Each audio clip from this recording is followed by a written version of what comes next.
அனைவருக்கும் ஆர்சிசியின் அன்பான வணக்கங்கள். இன்று நாம் மாநில அரசு பற்றி மிக முக்கிய வினாக்கள் நாம் பார்க்க போறோம். இந்த வினாக்கள் அனைத்தையும் நீங்க ஒரு தேர்வு போல எழுதுனீங்கன்னா உங்களுக்கு ரொம்ப பயனுள்ளதாக இருக்கும். கடைசியில் நீங்க எவ்வளவு மதிப்பெண் எடுத்திருக்கீங்கன்னு கமெண்ட் பண்ணுங்க. ஃபர்ஸ்ட் நாம வினாக்கள் பார்த்தலாம். அப்பவே நீங்க சரியான பதில் நம்ம தேர்ந்தெடுத்து எழுதுங்க.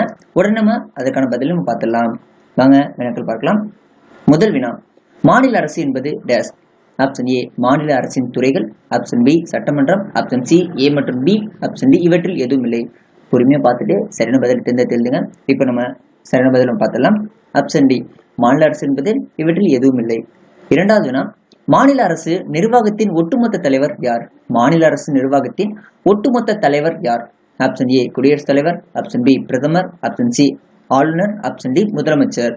சரியான பதில் ஆப்ஷன் சி ஆளுநர். மூன்றாவது வினா, முதலமைச்சர் மற்றும் ஏனைய அமைச்சர்கள் நியமிப்பவர் யார்? ஆப்ஷன் ஏ குடியரசுத் தலைவர், ஆப்ஷன் பி பிரதமர், ஆப்ஷன் சி ஆளுநர், ஆப்ஷன் டி தேர்தல் ஆணையர். சரியான பதில் ஆப்ஷன் சி ஆளுநர். முதலமைச்சர் மற்றும் ஏனைய அமைச்சர்கள் நியமிப்பவர் ஆளுநர். நான்காவது வினா, பொறுத்துக. பொறுமையா பாஸ் பண்ணிட்டு சரியான பதில் தேர்ந்தெடுத்துங்க. இப்ப நம்ம சரியான பதில் பார்த்துடலாம். ஆப்ஷன் ஏ சட்டமன்ற உறுப்பினர்கள் சட்டமன்றம், ஆளுநர் மாநிலத்தின் தலைவர், முதலமைச்சர் பெரும்பான்மை பெற்ற கட்சி தலைவர், யூனியன் பிரதேசம் 8, புனித ஜார்ஜ் கோட்டை தலைமைச்சகம் உள்ளது. ஐந்தாவது வினா, கீழ்காணும் வாக்கியங்களில் தவறானது எது? கீழ்காணும் வாக்கியங்களில் தவறானது எது? ஆப்ஷன் ஏ ஆளுநராக இந்திய குடிமகனாக இருத்தல் வேண்டும், ஆப்ஷன் பி 25 வயது நிரம்பியவராக இருத்தல் வேண்டும், ஆப்ஷன் சி நல்ல மனநிலைமையாக இருத்தல் வேண்டும், ஆப்ஷன் டி லாபம் தரும் எந்த பதவியிலும் இருத்தல் கூடாது. இது ஆளுநர் ஆவதற்கான கீழ்கண்ட எந்த கூற்று தவறானது? Option B. ஏன்னா 35 வயது நிரம்பியவராக இருத்தல் வேண்டும். ஆளுநராக 35 வயது நிரம்பியவராக இருக்க வேண்டும். இந்த 25 வயது தப்ப கொடுத்திருக்காங்க. அடுத்தது ஆறாவது வினா, கீழ்கண்டவற்றில் தவறானதை தேர்வு. கீழ்கண்டவற்றில் தவறானதை தேர்வு செய்க. ரோமன் 1, அரசு செயல்படுத்துவதற்கு சட்டமன்ற உறுப்பினர்கள் பொறுப்புடையவர் ஆவார்கள். ரோமன் 2, ஆளுங்கட்சி சட்டமன்ற உறுப்பினர்களை சாராத அனைத்து அரசியல் கட்சியை சார்ந்த சட்டமன்ற உறுப்பினர்கள் எதிர்கட்சி உறுப்பினர்கள் என்று அழைக்கப்படுகிறார். 3, சட்டமன்ற உறுப்பினர்கள் மக்களுடைய பிரதிநிதிகள் அல்ல. நம்ம சரியான பதில் பார்த்துலாம். ஆப்ஷன் ஏ, அதாவது 3 மட்டும் தவறு. சட்டமன்ற உறுப்பினர்கள் மக்களுடைய பிரதிநிதிகள் அல்லன்னு சொல்லியிருக்காங்க. இது மட்டும் தவறு. பாக்கி 1, 2 சரி. ஏழாவதுனா கூற்று காரணம். கூற்று, இந்தியா கூட்டாட்சி முறை அரசாங்கத்தை கொண்டது. காரணம், இந்திய அரசியலமைப்பின் அதிகாரம் மத்திய மற்றும் மாநில அரசுகளுக்கிடையே பகிர்ந்தளிக்கப்பட்டுள்ளது. சரியான பதில் ஆப்ஷன் ஏ கூற்று சரி. கூற்றுக்கான காரணமும் சரி. எட்டாவது வினா, மாநில அரசின் தலைவர் டேஸ் ஆவார். மாநில அரசின் தலைவர் டேஸ் ஆவார். Option A governor, option B குடியரசுத் தலைவர், ஆப்ஷன் சி முதலமைச்சர், ஆப்ஷன் டி பிரதம அமைச்சர். சரியான பதில் ஆப்ஷன் ஏ கவர்னர். மாநில அரசின் தலைவர் கவர்னர். ஒன்பதாவது வினா, ஆளுநர் பதவிக்காலம் டேஸ் ஆண்டுகள். Option A 6, option B 4, option C 5, option D 10. சரியான பதில் ஆப்ஷன் சி 5. 10வது வினா, உயர்நீதிமன்றத்தின் தலைமை நீதிபதி டேஸால் நியமிக்கப்படுகிறார். உயர்நீதிமன்றத்தின் தலைமை நீதிபதி யாரால் நியமிக்கப்படுகிறார்? ஆப்ஷன் ஏ குடியரசுத் தலைவர், ஆப்ஷன் பி ஆளுநர், ஆப்ஷன் சி உச்ச நீதிமன்ற தலைமை நீதிபதி, ஆப்ஷன் டி முதலமைச்சர். சரியான பதில் ஆப்ஷன் ஏ குடியரசுத் தலைவர். உயர்நீதிமன்ற தலைமை நீதிபதி குடியரசுத் தலைவரால் நியமிக்கப்படுகிறார். 11வது வினா, பொறுத்துக. பொறுமையா பாஸ் பண்ணிட்டு சரியான விடை தேர்ந்தெடுத்து எழுதுங்க. இப்ப நம்ம ஆன்சர் பார்த்துடலாம். ஆப்ஷன் ஏ, இந்திய தேர்தல் ஆணையம் தேர்தலை நடத்துகிறது. மேலவை கீழவை ஈரவை அமைப்பு. குடியரசுத் தலைவர் தலைமை நீதிபதி நியமனம். குடியரசுத் தலைவர் தலைமை நீதிபதி நியமனம் செய்வாரு. அடுத்து சட்டமன்றம் சட்டங்களை இயற்றுகிறது. ஓகே.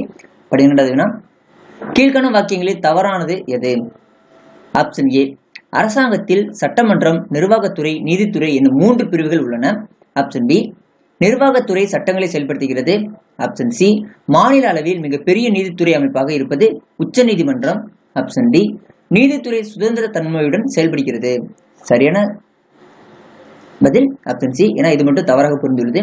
ஏன்னா மாநில அளவில் மிகப்பெரிய நீதித்துறை அமைப்பாக உயர் நீதிமன்றம் பெற்றுள்ளது. இங்கே உச்ச நீதிமன்றம் தவறாக கொடுக்கப்பட்டுள்ளது. அடுத்தது 13வது, சரியான கூற்றை தேர்வு செய்க. ரோமன் 1, தேர்தல்களை நடத்தவும் அவற்றை கண்காணிப்பதும் உச்ச நீதிமன்றத்தின் பணிகளாகும். ரோமன் 2, ஆளுநர் பெரும்பான்மை உறுப்பினர்களை கொண்ட கட்சியின் தலைவரை அழைத்து மாநில அரசாங்கத்தை அமைக்க அழைப்பு விடுப்பார். அடுத்த ரோமன் 3, இந்திய குடியரசுத் தலைவர் முதலமைச்சரை நியமிப்பார். Option Roman letter 4. மாநில அரசின் பதவிக்காலம் 6 ஆண்டுகள். இதுல சரியானது எதுன்னு பார்க்கலாம். ஆப்ஷன் பி 2 மட்டும் சரி. ஆளுநர் பெரும்பான்மை உறுப்பினர்களை கொண்ட கட்சியின் தலைவரை அழைத்து மாநில அரசாங்கத்தை அமைக்க அழைப்பு விடுப்பார். இது மட்டும் சரி, மற்ற அனைத்தும் தவறு.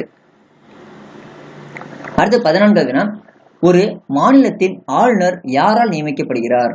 ஆப்ஷன் ஏ குடியரசுத் தலைவர், ஆப்ஷன் பி துணை குடியரசுத் தலைவர், ஆப்ஷன் சி பிரதம மந்திரி, ஆப்ஷன் டி முதலமைச்சர். சரியான பதில் ஆப்ஷன் ஏ குடியரசுத் தலைவர். ஒரு மாநிலத்தின் ஆளுநர் குடியரசுத் தலைவரால் நியமிக்கப்படுகிறார். 15வது, மாநில அமைச்சரவை குழுவின் தலைவர் யார்? மாநில அமைச்சரவை குழுவின் தலைவர் யார்? ஆப்ஷன் ஏ ஆளுநர், ஆப்ஷன் பி முதலமைச்சர், ஆப்ஷன் சி சபாநாயகர், ஆப்ஷன் டி உள்துறை அமைச்சர். சரியான பதில் ஆப்ஷன் பி முதலமைச்சர். 16வது, மாநில சட்டமன்ற கூட்டத்தை கூட்டவும் ஒத்திவைக்கவும் அதிகாரம் பெற்றவர் யார்? மாநில சட்டமன்ற கூட்டத்தை கூட்டவும் ஒத்திவைக்கவும் அதிகாரம் பெற்றவர் யார்? ஆப்ஷன் ஏ உள்துறை அமைச்சர், ஆப்ஷன் பி குடியரசுத் தலைவர், ஆப்ஷன் சி சபாநாயகர், ஆப்ஷன் டி ஆளுநர். சரியான பதில் ஆப்ஷன் டி ஆளுநர். 17வது, உயர்நீதிமன்ற நீதிபதியின் ஓய்வு பெறும் வயது என்ன? Option A 62, option B 64, option C 65, option D 58. சரியான பதில் ஆப்ஷன் ஏ 62. உயர் நீதிமன்ற நீதிபதியின் ஓய்வு பெறும் வயது 62. அதே போல உச்ச நீதிமன்ற நீதிபதி ஓய்வு பெறும் வயது 65. 18வது, பொறுத்துக. இதுக்கு நம்ம சரியான பதில் பார்த்தோம்னா டேட்டா ஆப்ஷன் ஏ ஆளுநர் பெயரளவு தலைவர். மாநிலத்தின் பெயரளவு தலைவர் ஆளுநர். முதலமைச்சர் மாநிலத்தின் உண்மையான தலைவர். சட்டமன்ற பேரவை கீழவை என்று அழைக்கப்படுகிறது. சட்டமன்ற மேலவை மேலவை என்று அழைக்கப்படுகிறது. 19வது, மாநிலத்தில் உள்ள பல்கலைக்கழகங்களில் வேந்தராக யார் செயல்படுகிறார்? ஆப்ஷன் ஏ ஆளுநர், ஆப்ஷன் பி முதலமைச்சர், ஆப்ஷன் சி சபாநாயகர், ஆப்ஷன் டி பிரதம அமைச்சர். சரியான பதில் ஆப்ஷன் ஏ ஆளுநர். மாநிலத்தில் உள்ள பல்கலைக்கழகங்களில் வேந்தராக ஆளுநர் செயல்படுகிறார். 20வது, தமிழ்நாட்டில் சட்டமன்ற தொகுதிகள் எத்தனை உள்ளன? தமிழ்நாட்டில் மொத்தம் எத்தனை சட்டமன்ற தொகுதிகள் உள்ளன? Option A 232, option B 234, option C 238, option D 245. சரியான பதில் ஆப்ஷன் பி 234. 21வது, இந்தியாவில் வாக்களிக்கும் வயது dash. Option A 25, option B 15, option C 18, option D 20. சரியான பதில் ஆப்ஷன் சி 18. 22வது, ஒவ்வொரு மாநிலத்திற்கும் ஒரு டேஸ் இருக்கும் என அரசியலமைப்பு நமக்கு வழங்கப்பட்டுள்ளது. ஆப்ஷன் ஏ உச்ச நீதிமன்றம், ஆப்ஷன் பி உயர் நீதிமன்றம், ஆப்ஷன் சி மாவட்ட நீதிமன்றம், ஆப்ஷன் டி இவற்றில் எதுவும் இல்லை. சரியான பதில் ஆப்ஷன் பி உயர் நீதிமன்றம். நம்ம இந்திய அரசியலமைப்பு ஒவ்வொரு மாநிலத்திற்கும் ஒரு உயர் நீதிமன்றம் இருக்கும் என வரையறுத்துள்ளது. 23வது, சரியான கூற்றை தேர்வுக. சரியான கூற்றை தேர்வு செய்க. மாநில சட்டமன்ற உறுப்பினர்கள் கீழ்காண்பவர்களால் யாரை தேர்ந்தெடுப்பதில் பங்கு பெறுகின்றனர்?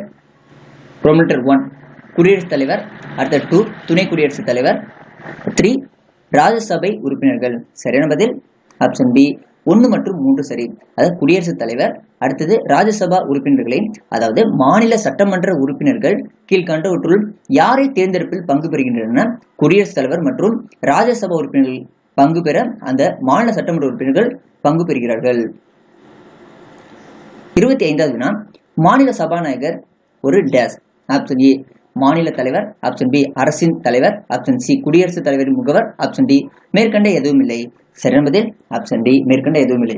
மாநில சபாநாயகர் ஒரு இவற்றில் எதுவும் இல்லை. 25வது, கீழ்காணும் எந்த ஒன்று ஆளுநரின் அதிகாரம் அல்ல? கீழ்காணும் எந்த ஒன்று ஆளுநரின் அதிகாரம் அல்ல? ஆப்ஷன் ஏ சட்டமன்றம், ஆப்ஷன் பி நிர்வாகம், ஆப்ஷன் சி நீதித்துறை, ஆப்ஷன் டி தூதரகம். சரியான பதில் ஆப்ஷன் டி தூதரகம்.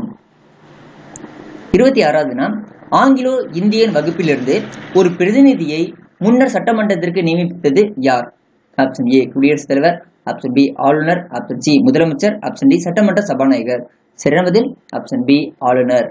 27வது, ஆளுநர் யாரை நியமனம் செய்வதில்லை? கீழ்கண்டவற்றில் யாரை ஆளுநர் நியமனம் செய்வதில்லை? ஆப்ஷன் ஏ முதலமைச்சர், ஆப்ஷன் பி அரசு பணியாளர் தேர்வாணையத்தின் தலைவர், ஆப்ஷன் சி மாநில தலைமை வழக்கறிஞர், ஆப்ஷன் டி உயர் நீதிமன்ற நீதிபதிகள். சரியான பதில் ஆப்ஷன் டி உயர் நீதிமன்ற நீதிபதிகள். ஏன்னா இந்த உயர் நீதிமன்ற நீதிபதிகள் குடியரசுத் தலைவர் தான் நியமிப்பாங்க. ஆளுநர் இவரை நியமனம் செய்ய மாட்டார். 28வது, அமைச்சரவையின் தலைவர் யார்?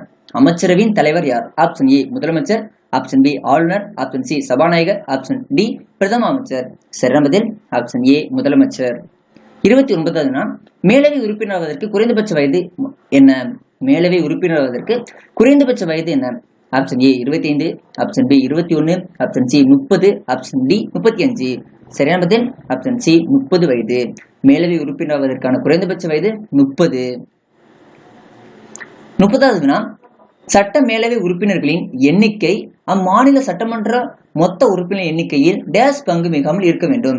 1/4, option B 1/5, option C 1/6, option D 1/3. சரியான பதில் ஆப்ஷன் டி 1/3. அதாவது 3இல் ஒரு பங்கு இருக்க வேண்டும். சட்ட மேலவை உறுப்பினர் எண்ணிக்கை அம்மாநிலத்தில் சட்டமன்ற உறுப்பினர் எண்ணிக்கையில் 3இல் ஒரு பங்கு மிகாமல் இருக்க வேண்டும். 31வது சட்ட மேலவை உருவாக்கம் அல்லது நீக்கம் பற்றி பிரிவு dash. Option A 169, option B 171, option C 164, option D 177. சரியான பதில் ஆப்ஷன் ஏ. சட்ட மேலவை உருவாக்கம் அல்லது நீக்கம் பற்றி பிரிவு 169 விவரிக்கிறது. 32வது டேஷில் உயர்நீதிமன்றங்கள் கல்கத்தா, பம்பாய் மற்றும் சென்னை தோற்றுவிக்கப்பட்டது. எந்த ஆண்டு உயர்நீதிமன்றங்கள் கல்கத்தா, பம்பாய் மற்றும் சென்னையில் தோற்றுவிக்கப்பட்டது?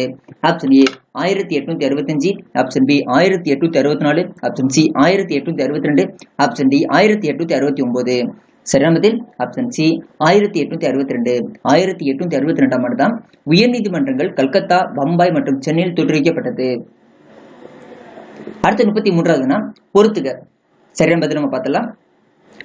ஆப்ஷன் ஏ ஆளுநர் மாநில அரசின் தலைவர், முதலமைச்சர் மாநில அரசாங்கத்தின் தலைவர்.